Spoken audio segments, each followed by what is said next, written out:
inclusive no meu Instagram, eu mostro, né, o mapa que eu utilizo na minha tese, quem quiser ver, @histórias da Kelly.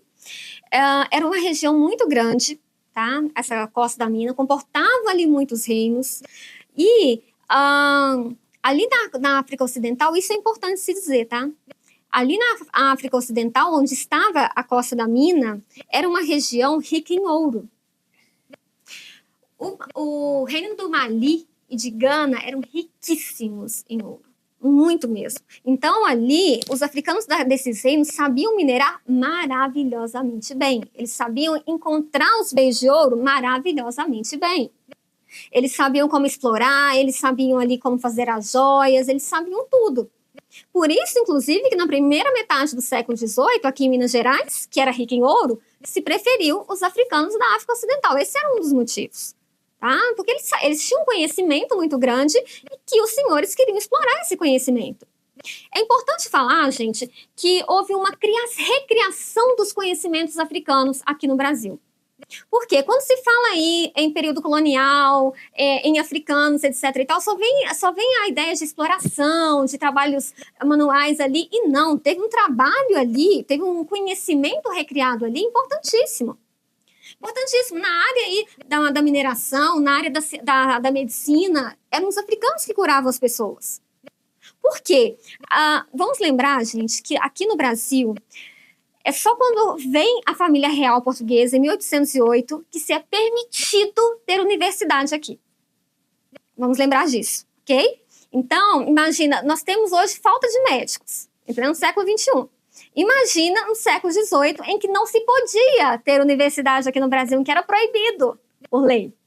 Imagine só, as pessoas tinham que ir para Portugal, estudar e voltar. Então, saírem de Portugal e virem para cá para atender as pessoas. Então, eram pouquíssimos médicos. Então, quem curava efetivamente as pessoas eram os africanos, que tinham esse conhecimento médico. Eles praticavam as curas em seus reinos, e quando chegavam aqui, quando era necessário, eles, então, faziam as curas, porque eles sabiam fazer isso. Só fazer um recorte da sua fala. Então, a pessoa vai tomar um chá de funcho, vai tomar um chá de erva cidreira. Está tudo ligado a esse tipo de... É só para as pessoas de casa entenderem a dinâmica e a importância do povo de África, né? Sim, os emplastos também. Gente, na minha tese, eu mostro que os viajantes que estiveram ali na costa da mina, no século XIX, os viajantes que estiveram na costa da mina, na África Ocidental, nos séculos XVII e XVIII, eles admiravam muito a medicina africana. Eles falavam isso nos relatos de viagem. Eles falavam que eles curavam as pessoas muito bem. Eles, inclusive, falam dos emplastos que eram utilizados para curar feridas, que eram fantásticos. Teve um português, vou contar uma fofoca histórica para vocês, mas isso não está na minha tese. Teve um português eu tive que ler esse documento, que não tinha nada a ver com a minha tese, mas tem vezes que eu sou assim, tão apaixonada por história que eu fico lendo esses documentos. Teve um português que tentou roubar um deus africano que praticava a cura no reino de Uidá. E aí ele colocou ali que era uma serpente, né? Aí eles cultuavam a serpente Dandanguibé, para quem não sabe, tá? E aí ele então pegou uma serpente que tinha lá no reino de Uidá, colocou no navio para levar para Portugal. Assim como outras ervas, etc. e tal, que eram utilizadas para curar as pessoas. Porque ele queria levar esse deus para Portugal e levar esses chás, esses emplastos, para curar as pessoas lá. Só que houve uma reviravolta, porque teve uma tempestade, uma coisa assim. O navio, então, naufragou.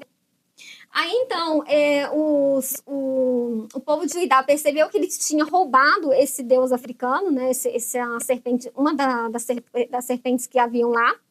E aí, então, esses portugueses que sobreviveram a esse naufrágio, eles foram expulsos, enfim, eles receberam ali o tratamento necessário, né, diante do fato de eles terem tentado roubar um deus, né, do reino de Uidá. Então, assim, ele tentou fazer isso, de tanto que era eficiente a medicina que era praticada lá. sabe? Então, assim, a minha tese, ela trabalha, ela mostra também essa importância dessa recriação também dos conhecimentos médicos aqui em Minas Gerais no século XVIII. Então, eu trabalho com uma documentação, gente, muito rica. Inclusive, eu tenho um banco de dados inédito, tá? Dois, na verdade, né? Um que é com os cadernos do promotor e o sumário de culpa, e outro só com os processos contra a população negra aqui em Minas Gerais no século XVIII. E aí, essa documentação pode ser utilizada também para se estudar a história da medicina. Para alguém que queira fazer um mestrado, um doutorado, uma monografia, uma iniciação científica nessa área de história da medicina.